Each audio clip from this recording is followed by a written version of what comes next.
Bonjour à tous. Nous vous remercions d'avoir à nouveau répondu à l'appel de la CGT pour cet arrêt de travail. Aujourd'hui, cet appel a été lancé dans l'ensemble des entreprises du groupe Safran afin de dépasser l'accord de sortie de crise qui pose un cadre restrictif aux négociations annuelles.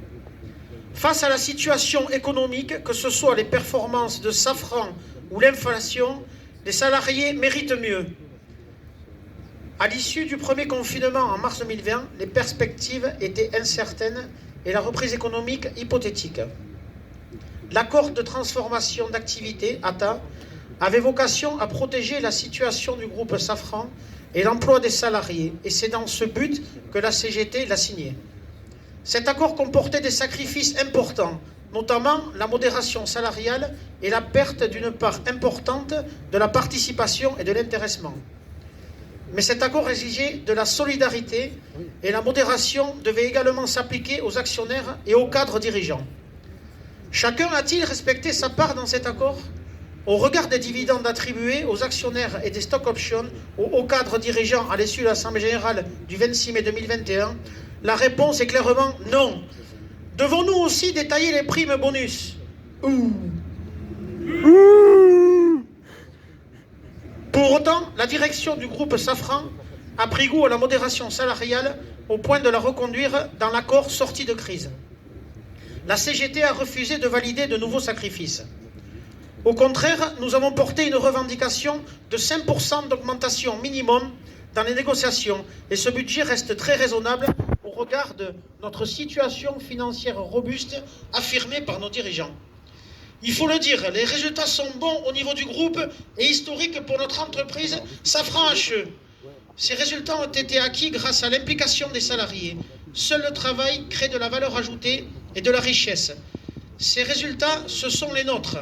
Alors si nous cuisinons le gâteau, nous n'acceptons pas d'en manger que des miettes.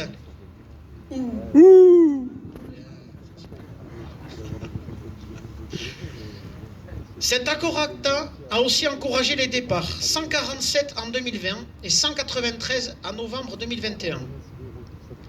Et ce nombre ne prend en compte que ceux qui sont sortis des effectifs. Vous pouvez ajouter les collègues que vous avez vus partir en grandes vacances et dont la date de départ définitive interviendra en 2022, 2023 ou 2024. Notre estimation chiffre entre 300 et 400 personnes qui ont quitté l'entreprise mais dont la charge de travail est restée et se répercute sur ceux qui restent. Si le nombre de moteurs a baissé, le volume de travail n'a pas baissé dans la même mesure. Parfois, elle a même augmenté en raison de l'accroissement de la non-qualité. Des salariés remontent être noyés, dépassés, sous l'eau et identifient des besoins de recrutement urgents. La CGT est en train d'analyser finement les différents secteurs pour qu'au-delà d'une revendication sur l'emploi, nous soyons capables de dire où et combien de personnes doivent être embauchées. Nous vous invitons à nous remonter les besoins que vous identifiez afin de compléter notre revendication. Nous entendons souvent un commentaire sur la situation qui se profile. Vous êtes nombreux à nous dire « si ça repart, je ne sais pas comment on va faire ». Ce sentiment souligne l'urgence et notamment au regard des annonces de nouvelles commandes. Comment allons-nous produire les moteurs pour le ministère de la Défense?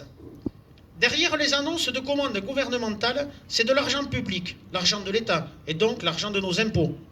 Cet argent s'ajoute à tous les deniers publics dont bénéficie ou a bénéficié Safran. L'activité partielle longue durée APLD, le crédit impôt compétitivité emploi CICE, et d'autres aides tellement nombreuses que nous avons du mal à les identifier toutes, sont allouées à Safran. Mais en échange de quoi? Quelle est la contribution de Safran en retour? Bien sûr, nous avons droit au joli discours, pour répondre par exemple à la ministre des Armées en juin 2020, qui soulignait la responsabilité de Safran HE pour faire vivre autour de vous toute une chaîne de sous-traitance, de fournisseurs, de PME qui font la richesse de notre économie, et qui comptait sur l'esprit de solidarité, pour que chaque euro versé à Safran par le ministère des Armées soit immédiatement répercuté vers vos fournisseurs et vos sous-traitants. Nous avons aussi droit aux belles communications sur la responsabilité sociale et environnementale, RSE, de l'entreprise, mais passer les communications et les effets d'annonce, c'est une autre réalité lorsque l'on gratte le vernis. L'attribution d'argent public engage Safran à prendre sa part dans la relance à travers l'augmentation des salaires, la création d'emplois et le soutien au tissu industriel. Sans contrepartie, c'est la double peine pour les salariés, déjà spoliés de la juste rétribution de leur effort, puisqu'en tant que contribuables, ce sont eux qui crachent encore au bassinet.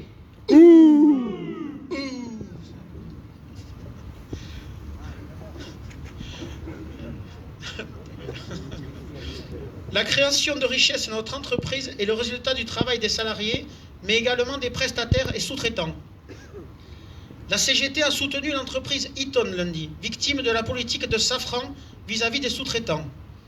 Mais nous faisons de même à Safran HE, que ce soit au travers de projets tels les lots dynamiques ou dans notre attitude à l'égard de prestataires sur site que nous côtoyons tous les jours.